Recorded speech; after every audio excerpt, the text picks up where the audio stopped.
For decades, NPR listeners across the country have tuned in at the top of the hour to hear a live update on the latest local and national news. Now you can catch all the local newscasts in a new place, your podcast feed. Listen to KUOW Newscast, updated every hour with new headlines. Find it in the KUOW app or wherever you get your podcasts. Hearing static when you enter a tunnel in the middle of a fascinating story? Hanging out in your driveway to catch the end of a report? We've been there. With the KUOW app, you can listen to your favorite programs anytime and anywhere. No driveways required. Let's get going. Download the KUOW app now, available for iOS and Android. Seattle is a startup town. Some of the world's most influential companies were born here. As Seattle grew into a silicon forest, its tallest tree became Microsoft. Startups fuel jobs, they bring economic activity. Microsoft became generative, triggering startups and a family tree of its own. And successful companies like Microsoft can produce a whole new generation of startups. But our Silicon Forest isn't growing the way it once was. 200 Expedia workers in Seattle have been given notice of layoffs. Seattle-based Redfin plans to lay off hundreds. Starbucks says it is laying off more than 1,000. Microsoft is planning more layoffs this year. The company tells Will some of those laid-off workers bet on themselves and start their own thing?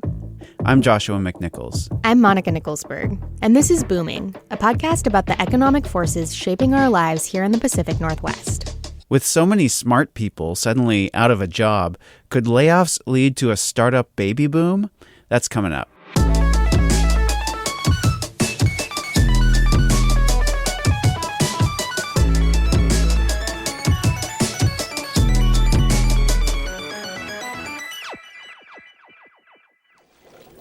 If anybody else wants to come with me, this moment will be the moment of something real and fun and inspiring in this God-forsaken business, and we will do it together. Who's coming with me? So there's been a lot of layoff news in the past few weeks. Starbucks, federal workers, and of course there's all those ongoing layoffs in the tech industry. But Seattle is known as a place where tiny companies rise from the ashes of what was there before and become the big companies of the future. So, Monica, could we be in another moment like that? Well, we certainly hear this story a lot. I think I may have even done this story at some point, questioning whether mass layoffs are going to lead to a flurry of startup activity, because we really want to believe that there's a potential silver lining to this pretty bad news. But I wanted to know if it actually happens at any sort of scale. And I know somebody who could answer that question. He has a really long view of this. His name is Todd Bishop. He is my former boss at Geekwire, and he's been covering the tech industry here for decades. So I brought this question to him, and he had a really surprising answer. Let's listen to our conversation. Todd, thanks for being here. It's great to be sitting here with you, Monica. How long has it been since we recorded a podcast together? It's been probably 5 or 6 years. And yet we haven't aged at all. Not in the least. Well, thank you so much for doing this. It's going to be really fun to have this conversation with you specifically. Oh, it's my pleasure. So you've covered this. I've covered this. Our region has had a lot of layoffs lately. Amazon, Boeing, Microsoft, and it's been really hard for people. But I've been curious if there could be a bright side. I'm sure you've heard of this phenomenon where tech layoffs lead to a flurry of startups and that boosts the local tech scene. And I just want to know, is this a real thing? It would be so amazing if it were to happen. And I think it's certainly a possibility still long term. But when this question came up, I started asking my colleagues, I started asking people around the region, is this happening now? And people are so hard-pressed to come up with examples. It does not seem to be happening yet, but it could potentially happen down the road. There's just a lot of factors that are playing against it. Yeah, I mean, is it just the kind of thing that we want to believe in so badly because we have a hard time just sitting with the fact that layoffs are terrible for everybody? Exactly. I mean, I think there's a classic tendency to look for that silver lining, and certainly it could happen. You've got folks who are smart into technology. They've suffered setbacks in their careers just now. And I think a lot of times the hope is that they would say, okay, let's think out of the box. Let's go for something that's different. I've had this idea forever. If not now, then when? I'm going to do the startup. It's the time to do it. And the problem is that both economically and situationally for these people, it's a challenge. First off, you've got a difficult venture capital environment right now. Things are very tight in terms of funding. They have been for the past few years. Higher interest rates are creating lots of challenges for startups, for investors. It's creating different kinds of alternatives, places where they could put their money that would have a more stable, guaranteed return than something as risky as startup investing. And at the same time, you've got this wave of workers that are coming out of Microsoft and Amazon and other places, some companies that have shut down even, not just trimmed their workforces. And when that happens, you know, they are set back. And I think the first tendency for a lot of people is, what's my next job, not what's my next startup? Okay, if the startup baby boom is sort of a myth, then why are these narratives out there? I think it's a little bit aspirational. And to be clear, it does happen at times. There was an example from a few years ago in Silicon Valley.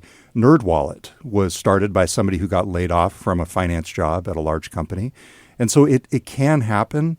And I was wanting it to happen. I was looking for examples of it. And all I could find were stories predicting that it was going to happen and no concrete examples or actual signs of the trend taking place yet. So when we hear about these one-offs, we all attach to them because we're very excited that there might be another side to layoffs other than just doom and gloom.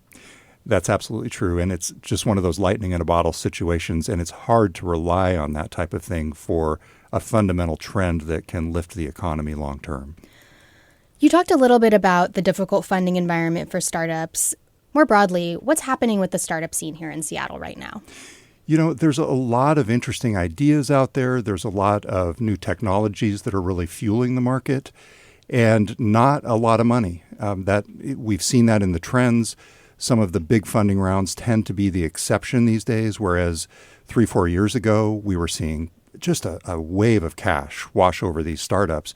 And in fact, that's part of what you're seeing with these layoffs, is that during the pandemic and during those times, you had a lot of investors wanting to back all these startups. And then as the economy shook out, as interest rates went up, you saw that a lot of that funding dried up. And so many of these startups, not just Amazon and Microsoft, who are more playing to the public company investors, to the stock market, but these private market investors are tightening things up. And the leaders of these startups are saying, wait a second, we don't have the runway that we thought we did. We'd better trim jobs. So it's starting to lead and contribute to the kinds of trends we're seeing in terms of job cuts.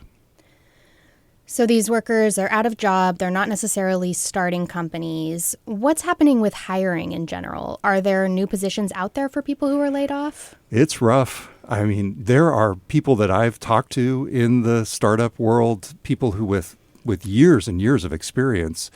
One person I know did a matrix with all of his attempted job applications and just the amount of time and really more than a year to find the job that he eventually got. I mean, it is rough. It is rough. And so that then could theoretically at least play into this, right? If somebody's taking a year or more to find a traditional job, they could say, okay, well, I'm going to try a startup of my own. But the problem is, I mean, it's a little bit like a lightning strike in a startup to begin with. And if you're banking on that to be your next big thing, it's a long shot, and it's hard to go to your spouse, to your family, and to say, hey, I'm going to give this thing a shot, especially after I've been in the job market for 6 months or more.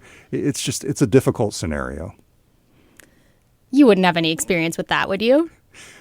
Well, back in the day when we started Geekwire, it was sort of a circuitous route, but the thing that got us going was the belief that our corporate overlords in the media business on the East Coast weren't doing it the right way. This was back in 2008, circa 2008, and we left the Seattle Post-Intelligencer, the newspaper, back when it was a print paper, just about 3 months before they closed that print edition. So we have a little bit of experience, although we didn't technically lose our jobs at the time.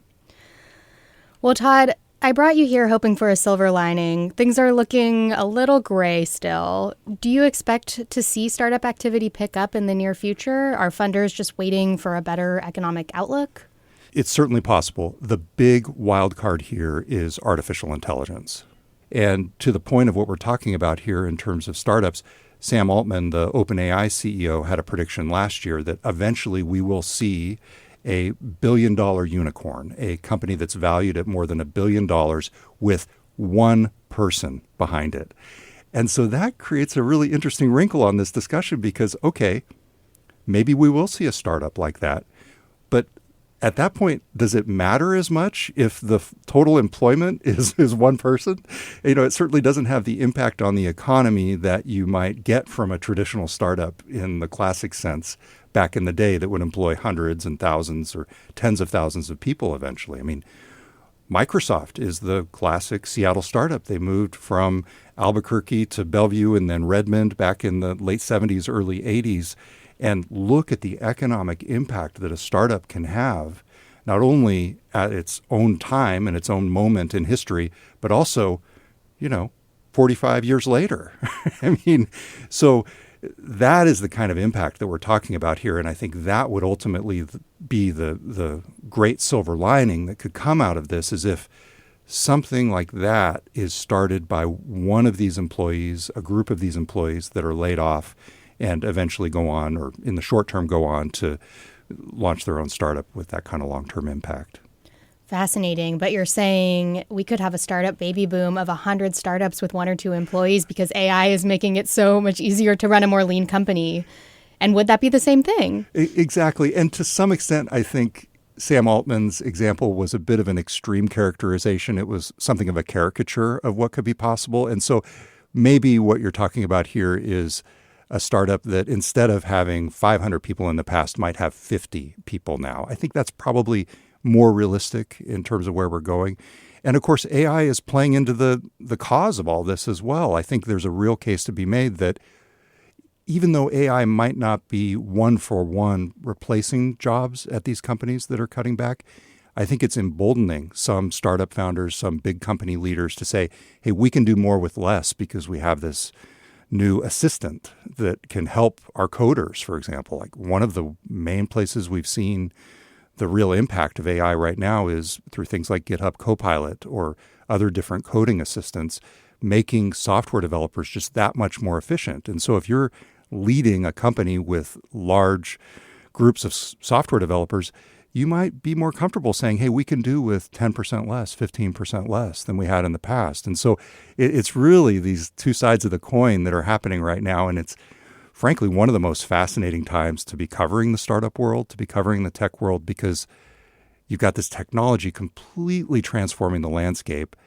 At the same time, you also have these real human factors that are still coming into play and human motivations that may or may not cause people to make the startup leap on their own. Great. Well, we will all be waiting and watching to see how AI transforms our startup economy.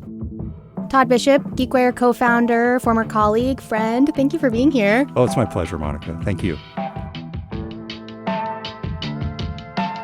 Coming up next, we bring my co-host Joshua back for the endgame. So Joshua, Yeah. You just heard that this idea of the startup baby boom is a little bit of a myth. Uh-huh. But there is something that happens in the tech industry that does cause a startup baby boom. That is exits. So this is this idea that at a big tech company, when it either goes public or gets acquired by another company, the founders and early employees get a big payout and usually leave the company. Uh-huh. And then they take that money and they invest it in other startups or they found other startups. Okay, so the difference between that and what we were thinking happens is we were talking about what happens when people get laid off, but exits are different because when you leave a company, you have a lot of money. They're totally different. Yeah, you leave feeling great. Like, I'm on top of the world. I just sold this company. I am a genius. I have all this money in my pocket. What can I do next? Uh-huh. Which is very different than the feeling of when you're laid off from a company. Right. So, for the end game, I'm going to give you a list of a handful of companies, and you are going to try to guess which parent company birthed them all. Oh, fun. Okay. The first one has a lot of household names. Tesla, LinkedIn, YouTube, and Yelp were all founded by early employees or co-founders of this company. Oh, my goodness. Let's see. PayPal. Yes, it's the PayPal mafia. I guess the only one I really knew was Elon Musk. Yeah. So when PayPal was acquired by eBay in 2002, a lot of people made a lot of money, and it's probably the most prolific example of this startup baby boom phenomenon. Oh, that's good. All right, you ready for another one? This one is the trickiest. Okay. All local companies, that's a hint.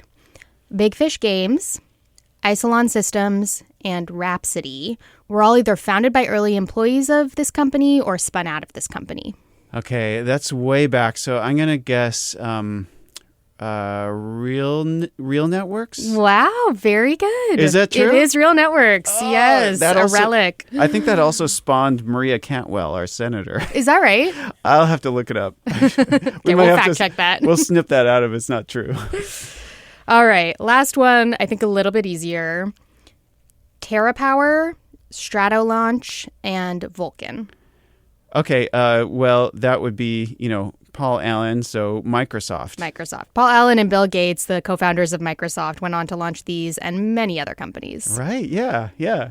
So as we think about the startup baby boom, I think maybe we should just keep our eyes more on big exits and IPOs over the next few years rather than layoffs. Yeah. All right, that's it for Booming. Thanks so much for listening.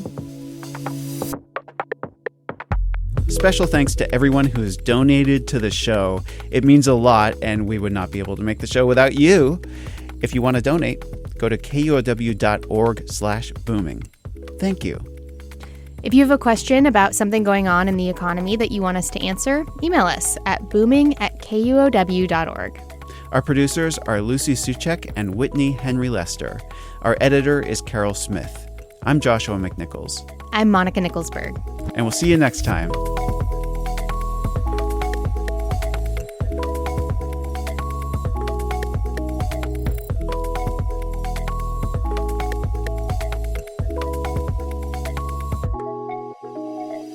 So, Monica, Seattle is known for these big tech companies like Microsoft and Amazon, but all these companies started out as Starbucks.